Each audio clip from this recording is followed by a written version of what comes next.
Good morning class. Veer साउथ अंडर college में आपका स्वागत है। मैं फिजिक्स लेक्चर। तो अपन क्या है, बेसिक फाइनल की क्वांटम मैकेनिक्स, ठीक है, अपने 3 लेक्चर हो चुके हैं, ठीक है। इसमें अपन हाइजेनबर्ग का अनिश्चितता का सिद्धांत पढ़ लिया अपन ने, और अपन ने उसमें हाइजेनबर्ग के अनिश्चितता के सिद्धांत के 3 अनुप्रयोग पढ़ लिए हैं, ठीक है। फोर्थ जो आपका एप्लीकेशन है, अनुप्रयोग हाइजेनबर्ग का अनिश्चितता सिद्धांत, वो है वर्णक्रम रेखाओं का विस्तार। एक बार ये मैंने पहले लिख दिया था कि लिखने का टाइम बचे, बाकी बात को पहले समझना है। देखो क्या होता है, देखो जब इलेक्ट्रॉन केमिस्ट्री में पढ़ा, अपने फिजिक्स में पढ़ते हैं अपन, ठीक है। क्या होता है, ये तो होता है निम्न ऊर्जा स्तर, ये तो क्या होता है निम्न ऊर्जा स्तर, समझने के लिए बस ये तो क्या आपका निम्न ऊर्जा स्तर। और जो ऊपर वाला है, ऊपर वाला ये क्या आपका, ये आपका है उच्च ऊर्जा स्तर, उच्च ऊर्जा स्तर। अरे वो क्या होता है कि इलेक्ट्रॉन क्या ग्राउंड स्टेट में है, इलेक्ट्रॉन क्या है ग्राउंड स्टेट में है। तो इलेक्ट्रॉन जो ऊर्जा है, मतलब फोटोनों से क्या है, इलेक्ट्रॉन ऊर्जा ग्रहण करके, ठीक है, ऊपर वाले लेवल में जाता है, अपर लेवल में, ठीक है। वहां कुछ टाइम, ठीक है, यहाँ पे रहता है। जो टाइम होता है 10⁻⁻8 सेकेंड, वो टाइम क्या होता है आपका 10⁻⁸ सेकेंड। अब क्या होता है, फिर ये मतलब विकिरण उत्सर्जित करते हुए नीचे वाले, ठीक है, ग्राउंड लेवल में वापस आता है। जो ये इलेक्ट्रॉन 10⁻⁸ सेकेंड, ठीक है, उस ऊर्जा स्तर में रहते हैं, इसको इसका लाइफ टाइम बोलते हैं, जीवन काल या आयु काल। ओके, चलिए आगे। तो ये बात आगे समझ क्या है, इलेक्ट्रॉन निम्न ऊर्जा स्तर से जो फोटोन से जो ऊर्जा है वो ग्रहण करके या अवशोषण करके उच्च ऊर्जा स्तर में जाता है। क्या करता है, उच्च ऊर्जा स्तर में जाता है। फिर क्या है, वो जो आपका उच्च ऊर्जा स्तर में 10⁻⁸ सेकेंड रहता है। फिर ये क्या है, आपका ऊर्जा या विकिरण उत्सर्जित करते हुए उच्च ऊर्जा स्तर से निम्न ऊर्जा स्तर में आता है, ठीक है। और इसको हम क्या कहते हैं, इसका जीवन काल। आई होप सभी को ये बात समझ में आती है, ठीक है। आगे देखिए, अब ये दिखाने के टाइम बताने के लिए पहले लिख दिया। अब देखिए आगे, देखिए आई होप सभी को समझ में आ गया होगा, ठीक है। तो लिखना स्टार्ट करना आप लोग, ठीक है। आपका हाइजेनबर्ग का अनिश्चितता का सिद्धांत, आपके हाइजेनबर्ग के अनिश्चितता सिद्धांत का फोर्थ एप्लीकेशन है, चौथा अनुप्रयोग है। देखिए, वर्णक्रम रेखाओं का विस्तार, वर्णक्रम रेखाओं का विस्तार, वर्णक्रम रेखाओं का विस्तार, ठीक है। देखिए आगे लिखिए, इलेक्ट्रॉन ऊर्जा का अवशोषण करके, इलेक्ट्रॉन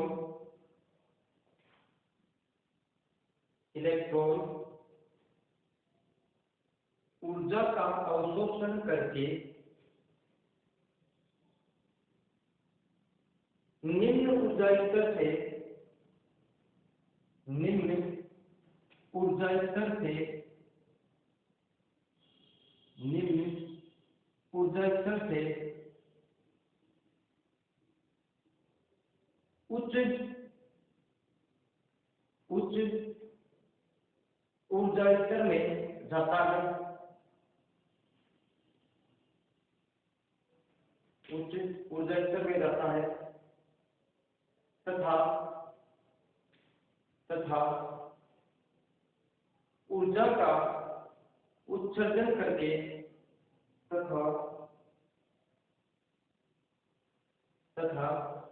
ऊर्जा का उत्सर्जन करके, तथा ऊर्जा का उत्सर्जन करके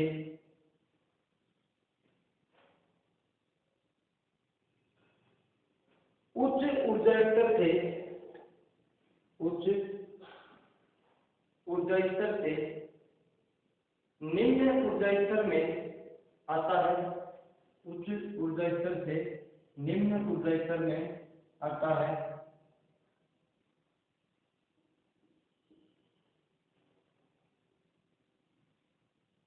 उच्च ऊर्जा स्तर से निम्न ऊर्जा स्तर में आता है।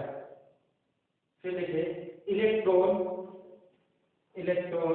उत्तेजित ऊर्जा स्तर, जो कि आपका उच्च ऊर्जा स्तर है। इलेक्ट्रॉन उत्तेजित ऊर्जा स्तर में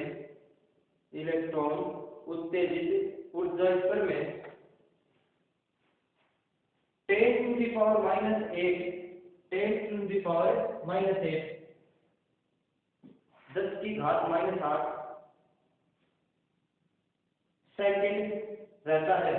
इलेक्ट्रॉन उत्तेजित ऊर्जा स्तर में 10 to the power -8 सेकंड रहता है। इसे इलेक्ट्रॉन का जीवनकाल कहते हैं। इसे इलेक्ट्रॉन का जीवनकाल ब्रैकेट में लिखा है life time.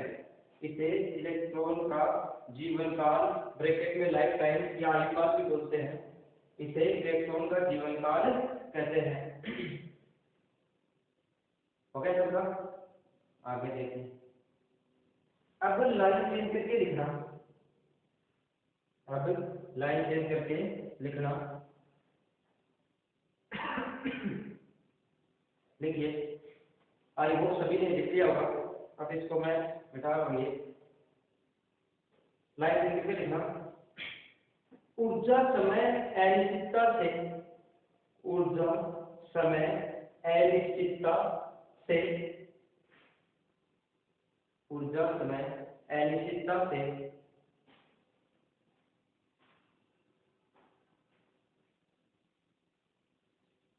Delta E dot delta T equal to h cross by 2। ऊर्जा समय अनिश्चितता सिद्धांत पर पढ़ा है, हाइजेनबर्ग के नियम सिद्धांत के सवाल है। तो ऊर्जा समय अनिश्चितता से delta E dot delta T equal to h cross by 2। I hope सभी ने यहाँ तक लिख लिया होगा। आगे देखिए अब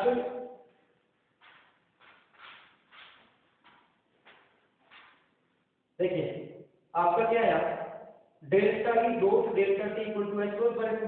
तो इससे मैं डेल्टा E क्या लिख सकता हूँ, h क्रॉस अपॉन में 2 डेल्टा T। इससे मैं डेल्टा E क्या लिख सकता हूँ, h क्रॉस अपॉन में 2 डेल्टा T। अब देखो चूंकि इलेक्ट्रॉन का जीवनकाल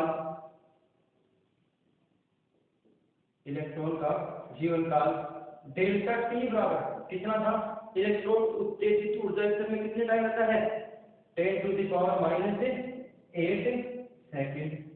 ओके, तो डेल्टा T की वैल्यू क्या है, 10 to the power -8 सेकंड। ठीक है, तथा h क्रॉस की वैल्यू क्या होती है, 1.054 into 10 to the power -34 joule second. ठीक है, ये क्या होता है कि जूल सेकंड। अब देखो अतः डेल्टा E बराबर h क्रॉस की वैल्यू क्या, 1.054 into 10 to the power -34 upon में, अच्छा इसकी यूनिट भी पहले तो आपको इसमें यहाँ पे लिखूंगा जूल सेकंड। अच्छा अपॉन में क्या, 2 इनटू में डेल्टा T की वैल्यू क्या है, 10 to the power -8 सेकंड। अब देखो सेकंड से सेकंड की यूनिट कैंसिल होगी तो क्या बचा, जूल। और ये एनर्जी की जो ऊर्जा की जो यूनिट होती है वो क्या होती है, जूल। आगे देखें। अब देखो डेल्टा E बराबर, अब ये माइनस से ऊपर जाएगा तो पावर कितनी जाएगी, ये प्लस से होगी, ये माइनस का होगा तो पावर आपकी बचेगी -76 और 2 से इसको डिवाइड करेंगे तो आपका आएगा 0.527 इनटू में 10 to the power -26 जूल। ठीक है, या अब आपका क्या आएगा, इसको मैं पॉइंट को आगे बढ़ा रहा हूं तो एक पावर हो जाएगी, इधर सेंटर हो जाएगी, तो आपका ये कितना आएगा, डेल्टा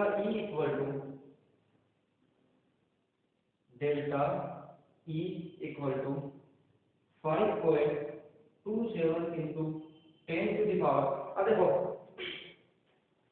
मतलब ये है यहाँ पे 10 के ऊपर मल्टीप्लाई कर दिया और नीचे डिवाइड कर दिया तो पावर क्या हो जाएगी, 10 to the power -26 7, ठीक है, जूल। ये आपकी एनर्जी आ गई, ठीक है, ये जूल अभी जे, कैपिटल जे। तो आपका डेल्टा ई इक्वल टू कितना आया, 5.27 इंटू 10⁻⁻77 जूल। ये -27 जूल है, ठीक है, 10 की घात -27 जूल। इतना टाइम आ गया, ठीक है। तो एक तो मैं कोई चीज वैल्यू आपको ध्यान रखनी है, ठीक है, इसको मैं आगे काम में भी लेऊंगा। अच्छा, इसको इलेक्ट्रॉन वोल्ट में चेंज करेंगे कब, तो ऊर्जा को जूल से इलेक्ट्रॉन वोल्ट में चेंज करने के लिए क्या करते हैं, ठीक है, क्या करते हैं, अपन देते हैं भाग किसका, 1.6 गुणा 10 की घात -19, ठीक है। तो देखिए ये आप लोगों ने शायद वो लिख लिया होगा, देखिए देखिए, तो आपका डेल्टा ई, ठीक है, कितना है, 5.27 इंटू 10⁻⁻27, ठीक है, अपोन में 1.6 इंटू 10⁻⁻19 और देखो यहाँ पे तो था एक जूल में, और जब 1.6 की घात -19 से डिवाइड कर दिया तब किस में चेंज हो गया, इलेक्ट्रॉन वोल्ट में। तो आपकी ये वैल्यू कितनी आती है, जब आप इसको सोल्व करेंगे तो ये आपका आता है 3.38 इंटू 10⁻⁻8 इलेक्ट्रॉन वोल्ट।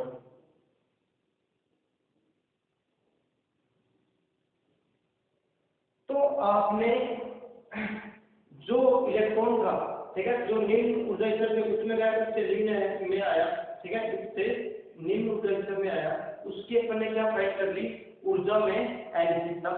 अच्छा, अब अपन को उसकी देखो रेखाओं का विस्तार है, मतलब उसकी जो आवृत्ति है उसके अंदर विस्तार अपन को फाइंड करना है। तो अब आपके पास एनर्जी है, ठीक है, आपके पास क्या है, ठीक है, यहाँ तक सभी ने आई थिंक नोट डाउन कर दिया होगा।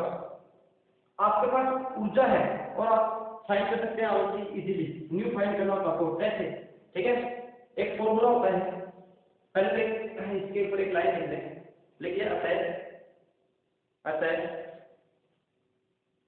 लिखिए अतः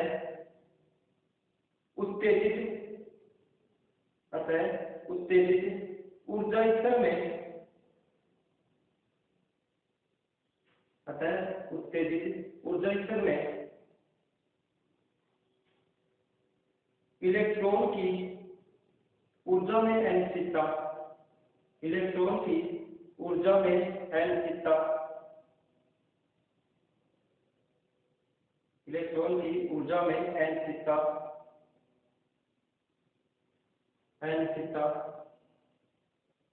3.38 इंटू 10⁻⁻8 इलेक्ट्रॉन वोल्ट। ऊर्जा में अनिश्चितता 3.38 इंटू 10⁻⁻8 इलेक्ट्रॉन वोल्ट होती है, इलेक्ट्रॉन वोल्ट होती है। आई होप सभी ने यहाँ तक लिखे होगा।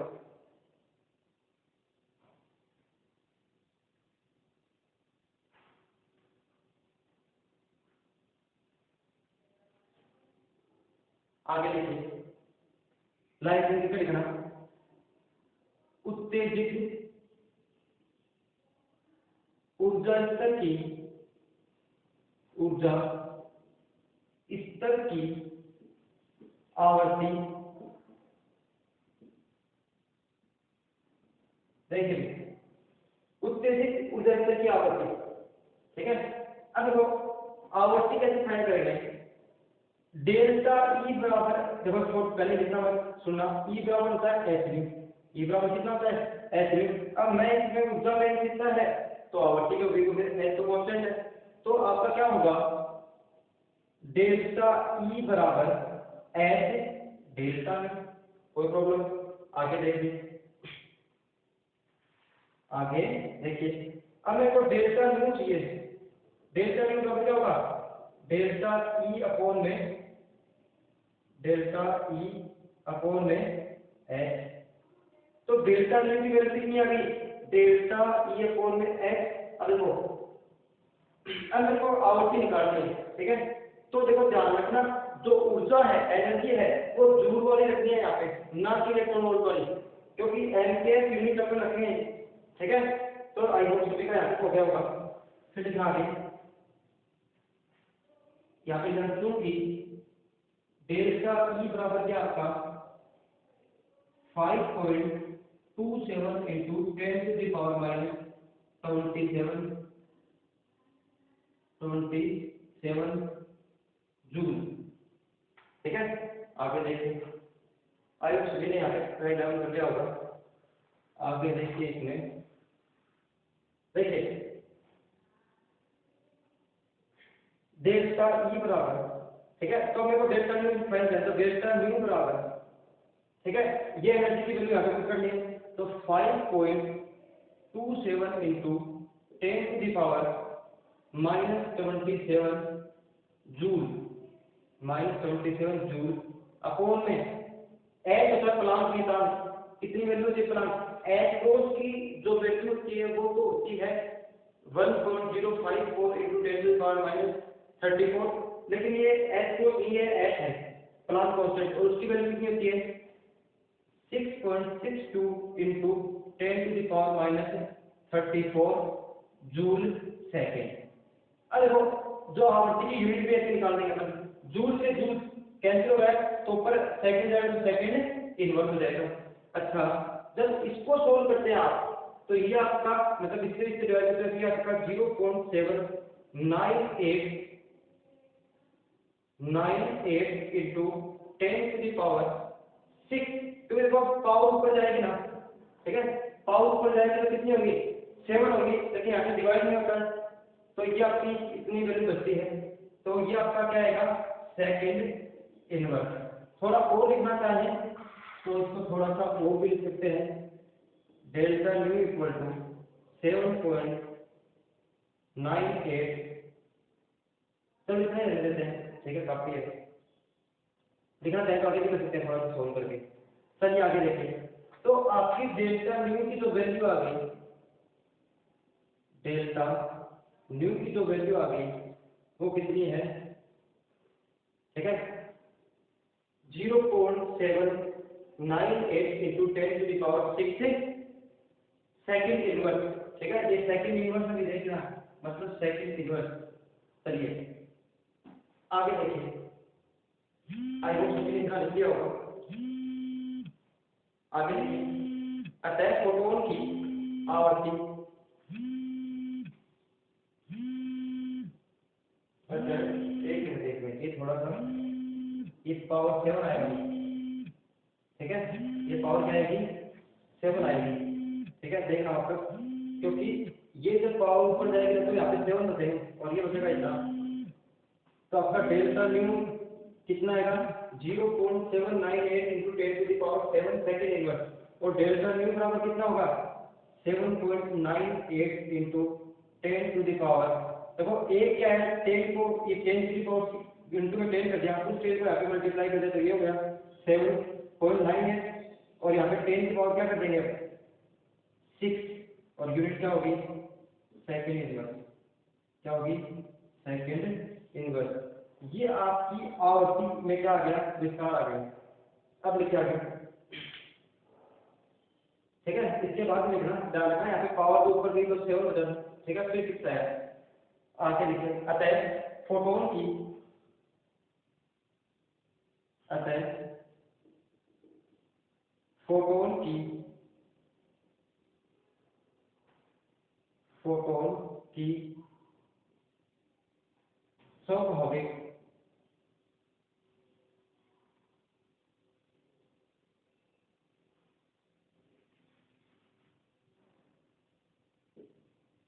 स्वाभाविक आवर्ती, शायद थोड़ा साइड कर देता हूँ, देखिए, अतः फोटोन की स्वाभाविक आवर्ती में विस्तार, में विस्तार 7.98 into 10 to the power 6 second inverse होता है।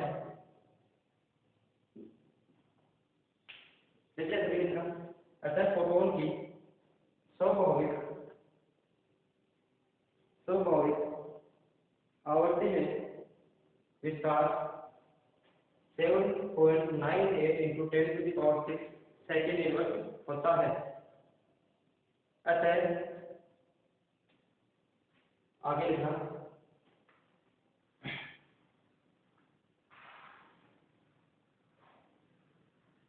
इसी का लिखते रहा। अतः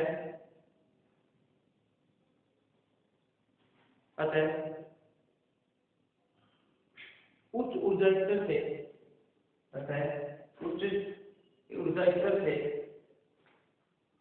निम्न ऊर्जा स्तर में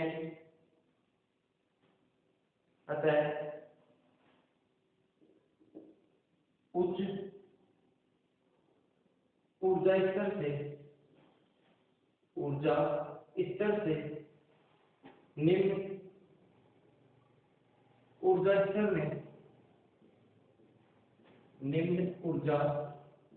स्तर में पिछले समय अतः उच्च ऊर्जा स्तर से निम्न ऊर्जा स्तर में संक्रमण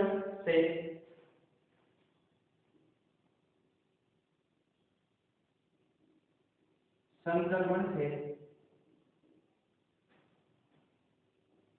फोटोन की आवर्ती फोटोन में हिंदी में कोई इंग्लिश की बात है। फोटोन की आवर्ती डेल्टा न्यू प्लस में न्यू या न्यू प्लस में डेल्टा न्यू की बात है। न्यू प्लस में डेल्टा न्यू तथा न्यू माइनस डेल्टा न्यू संक्रमण से फोटोन की आवर्ती न्यू प्लस डेल्टा न्यू तथा न्यू माइनस डेल्टा न्यू पाई जाती है। लिख लेना आगे लिखिए। अतः उत्सर्जित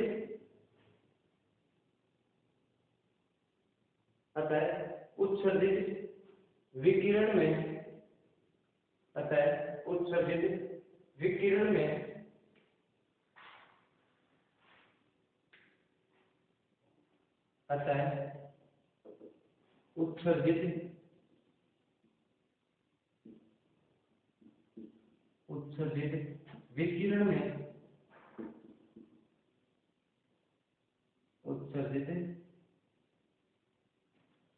विकिरण में एकल आवर्ती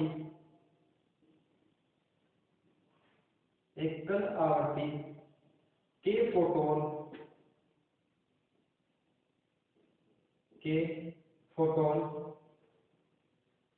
दिखाई नहीं देते हैं।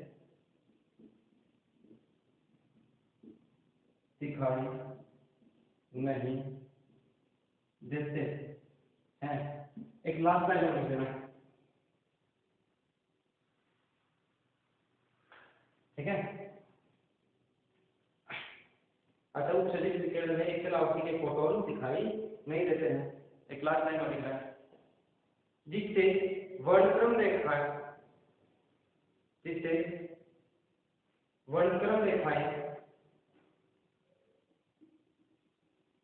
जिससे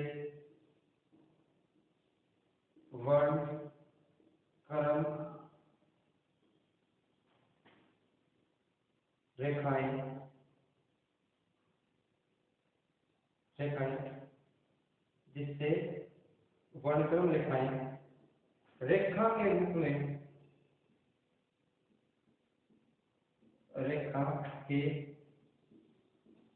रूप में प्रेक्षित नहीं होती,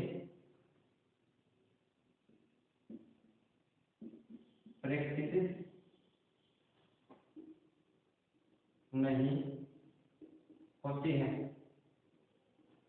क्यों? रेखा तो प्रतिगत एक ही होता है, यहाँ पे सिर्फ एक नहीं क्योंकि दो एकदम सिंगल जो आपकी है, एकल आपकी फोटोन होते हैं, ठीक है? तो डबल रहेगा, एक चीज होगी u प्लस डेल u और एक चीज होगी u माइनस डेल, ठीक है? इसलिए ये क्या है, वर्णक्रम रेखा है, रेखा के कोई चीज नहीं होती, ऐसे मोटी मोटी रेखाएं बहुत सारी होती हैं इसमें, ठीक है? तो इसका स्पेक्ट्रम आता है। तो एक बार मैं रिपीट कर देता हूँ, इतने आप लोग लिख भी लेना। देखिए, अतः उच्च ऊर्जा स्तर से निम्न ऊर्जा स्तर में संक्रमण से फोटोन की आवृत्ति न्यू प्लस डेल न्यू तथा न्यू माइनस डेल न्यू पाई जाती है। अतः उत्सर्जित विकिरण में एकल आवृत्ति के फोटोन दिखाई नहीं देते हैं, दिखाई नहीं देते हैं, जिससे वर्णक्रम रेखाएं रेखा के रूप में प्रक्षेपित नहीं होती हैं, ठीक है? ये तो हुई इसकी बात, ये कंप्लीट हो गया। अब देखो एक क्लास अपन जो का A4 साइज पेपर है और ठीक है पेन है, उस मोड पे लेके देखने में अगर किसी को इसमें प्रॉब्लम हो, ठीक है, बोर्ड में मतलब दिखने में प्रॉब्लम हो या कुछ हो तो अपन एक क्लास वैसे लेके देखेंगे। अगर फिर जो उन दोनों में आपको जो भी बेटर लगे वो क्लास अपन कंटिन्यू रखेंगे, ठीक है? और कोई प्रॉब्लम हो फिजिक्स लेक्चर से संबंधित, ठीक है, तो आप कला मेरे से कांटेक्ट कर सकते हैं। Okay, thank you.